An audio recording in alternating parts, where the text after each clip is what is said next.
अगली बड़ी खबर का रुख करेंगे। हरियाणा कांग्रेस का प्रभारी बदल दिया गया है। कांग्रेस ने बीके हरिप्रसाद को नया प्रभारी बनाया है, यानी कि कांग्रेस भी पूरी तैयारी के साथ अब निकाय चुनाव में कूदती नजर आ रही है।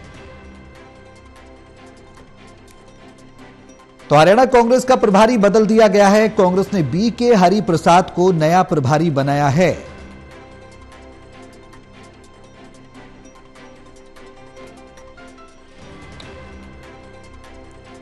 तो हरियाणा कांग्रेस का प्रभारी बदल दिया गया है। कांग्रेस की तैयारियां भी बड़े स्तर पर देखने को मिल रही। कांग्रेस ने बीके हरिप्रसाद को नया प्रभारी बनाया। ये देखिए, अब वो आपको प्रपत्र भी दिखा रहे हैं जिसमें इस बात की पुष्टि की गई है कांग्रेस का प्रभारी बदला गया है।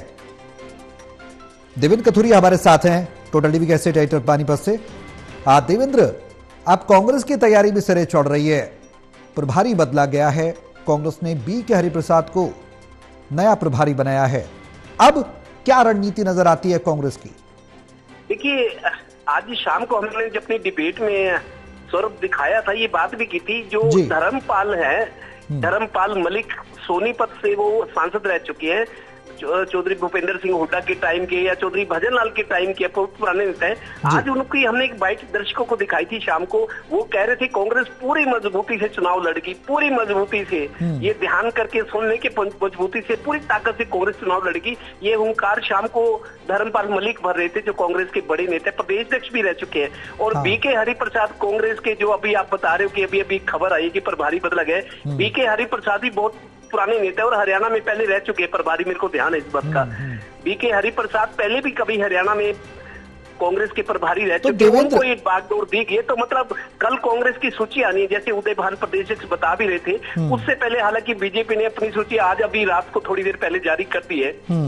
तो देवेंद्र, ये संकेत बता रहे कि कांग्रेस पूरी ताकत से चुनाव लड़ेगी। जैसा माना जा रहा था कि बीजेपी मजबूत है, कांग्रेस अभी हल्की है, कमजोर है, कांग्रेस का संगठन ही है।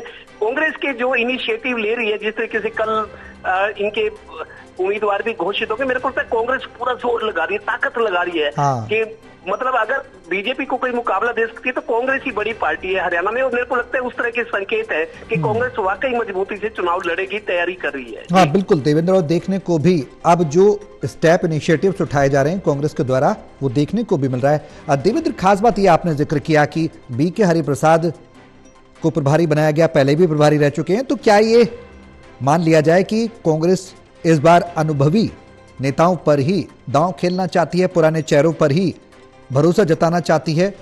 क्या संकेत माने जाए? देखिए सौरभ, 5वें प्रभारी थे, मेरे को ध्यान है। जब से कांग्रेस का संगठन नहीं बना, पिछले 10.5 साल हो गए हैं। 2013 में अशोक तंवर को बदला गया था, मेरे को याद है। 2013 में अशोक तंवर को जब बनाया गया था, उसके बाद वो 5 साल तक उन्होंने जैसे कैसे काटे, उनकी भूपेंद्र हुड्डा से नहीं पटी, वो होती रही। तो 2013 में, क्योंकि 2014 में जब बीजेपी की हवा चल रही थी, तब कांग्रेस का फूलचंद मौलाना को बदला गया था। फूलचंद मौलाना को बदल के अशोक तंवर को लाया गया था। इस तरह मेरे को ध्यान है इन चीजों का।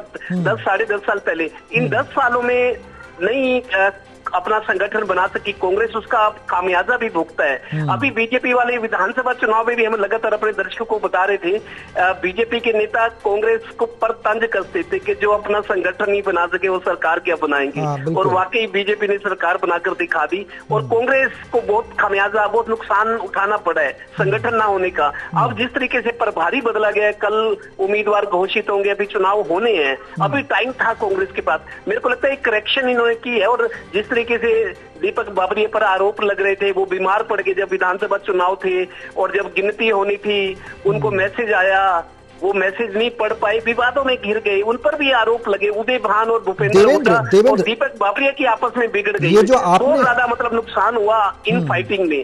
अब मेरे को लगता है कांग्रेस ने अगर बीके हरिप्रसाद को दोबारा से जिम्मा दिया, उनको अनुभव है, हरियाणा में काम कर चुके हैं, कांग्रेस के महासचिव रहे, पुराने नेता है। तो लगता है मेरे को करेक्शन शायद कांग्रेस ने ये की है, उम्मीद के साथ कि अब करेक्शन के साथ साथ करेक्शन के साथ साथ कहीं ना कहीं वो जो टकराव की स्थिति है उसको भी कम करने की पार्टी के द्वारा कोशिश से कहा जा सकता है। बहुत शुक्रिया देवेंद्र, तमाम जानकारी साझा करने के लिए।